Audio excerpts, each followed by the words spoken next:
नमस्कार साथियों, जुमाक्सा चैनल में आप सभी का स्वागत है। जैसा कि आप देख सकते हैं, आज अपन ईडब्ल्यूएस कोटा पे चर्चा करेंगे। इसे इकोनॉमिक वीकर सेक्शन कोटा भी कहा जाता है। इसे 103rd अमेंडमेंट के माध्यम से भारतीय संविधान में शामिल किया गया था। इस अमेंडमेंट में हाल ही में सुप्रीम कोर्ट का फैसला आया है। 5 जस्टिस बेंच बैठी थी। प्रत्येक जस्टिस का क्या कहना है, संपूर्ण जानकारी आपको वीडियो में दी जाएगी। आखिरी तक जरूर बने रहिएगा। तो देखिए, जैसा कि मैंने आपको बताया, सुप्रीम कोर्ट ने क्या किया है, मंडे को अपहेल्ड किया है the validity of 103rd constitutional amendment. ये अमेंडमेंट काय से रिलेटेड था, तो ये रिजर्वेशन से रिलेटेड था। रिजर्वेशन किनको प्रदान किया गया था, उन पीपल को प्रदान किया गया था जो बिलोंग करते हैं इकोनॉमिकली वीकर सेक्शन में। और रिजर्वेशन किस क्षेत्र में दिया गया था, तो एडमिशन में दिया गया था और गवर्नमेंट जॉब्स में दिया गया था। क्या फैसला आया है, तो 3:2 का स्प्लिट वर्डिक्ट आया है। 3 जस्टिस इसके पक्ष में है, 2 इसके विपक्ष में है। तो चलिए देखते हैं प्रत्येक जस्टिस का क्या कहना है। आप यहाँ हिंदी में भी देख सकते हैं। अब अपन देख सकते हैं मेजोरिटी व्यू का क्या कहना है। तो रिजर्वेशन को मेजोरिटी व्यू का ये मानना है कि रिजर्वेशन एक साधन है जिसके माध्यम से सिर्फ सोशली और एजुकेशनली बैकवर्ड लोगों को मुख्य धारा में नहीं लाना है, उस प्रत्येक लोगों को, प्रत्येक पीपल को या प्रत्येक ग्रुप को लाना है जो कहीं ना कहीं डिसएडवांटेज ग्रुप में शामिल है, जो आप यहाँ रीड कर सकते हैं। आप यहाँ हिंदी में भी देख सकते हैं।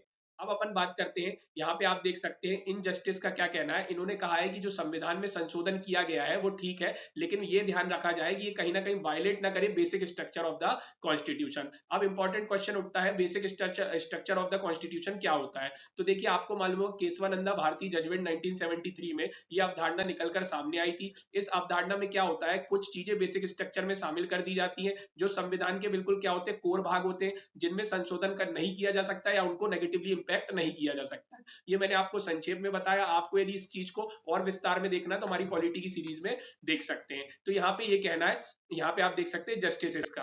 अब अपन बात करते हैं बाकी जो इस फैसले के विपक्ष में है। तो आप देख सकते हैं chief justice of India U Lalit ji, और वहीं पे आप देख सकते हैं एस रविंद्र भट्ट जी ने कहा है, वो डिसेंटेड करते हैं, मतलब इस फैसले के वो क्या है, विपक्ष में। उनका कहना है ईडब्ल्यूएस कोटा क्या है, कहीं ना कहीं इक्वल अपॉर्चुनिटी को क्या करता है, नेगेटिवली इंपैक्ट करता है, उसके कॉन्ट्राडिक्टरी है। और वहां पे आप देख सकते हैं जो इक्वलिटी कोड होता है, समानता का जो कोड होता है, उस पर क्या करता है, जाके स्ट्राइक करता है, उसको नेगेटिवली इंपैक्ट करता है। आप यहाँ पे रीड कर सकते हैं। और अब अपन यहाँ पे हिंदी में भी देख सकते हैं। अब अपन बात करते हैं आर्टिकल 15 और आर्टिकल 16 की। क्यों बात कर रहे हैं अपन आर्टिकल 15 और 16 की, क्योंकि आपको मालूम होगा ये जो अमेंडमेंट किया गया था 103rd, उसके माध्यम से 15 और 16 पे क्या किया था, कुछ चीजें शामिल की गई थी, इसलिए अपन आर्टिकल 15 पे बात कर रहे हैं। आर्टिकल 15 क्या कहता है कि स्टेट जो है shall not discriminate against any citizen on grounds only of, मतलब आप ये कह सकते हैं कि जो सरकार होगी वो किसी के भी साथ विभेद नहीं कर सकती है, सिर्फ इन आधारों पर। किन आधारों पर, रेस के आधार पर, रिलीजन के आधार पर, कास्ट के आधार पर, सेक्स के आधार पर और प्लेस ऑफ बर्थ के आधार पर। मतलब इनमें से किसी एक आधार पर या इन सभी आधार पर सरकार जो है किसी के साथ विभेद नहीं कर सकती, लेकिन कोई दूसरा आधार हो सकता है। तो इसी के अपवाद होते हैं, जैसे आप देखते होंगे महिलाओं, बच्चों और यहाँ की एजुकेशनली बैकवर्ड क्लासेस के लिए कुछ अलग से प्रावधान किए गए हैं। अब अपन बात करते हैं आर्टिकल 16 की। तो ये क्या बात हो गई, ये समाज में हो गई, समाज में समानता लाने की बात हो गई। आप किसी को किसी मॉल में जाने से नहीं रोक सकते हैं, आप किसी को कोई तालाब छीने से नहीं रोक सकते, आर्टिकल 15 में आता है। आप किसी को किसी मंदिर में अंदर जाने से नहीं रोक सकते यदि वो मंदिर पूरे वहां के पूरे लोगों के लिए है।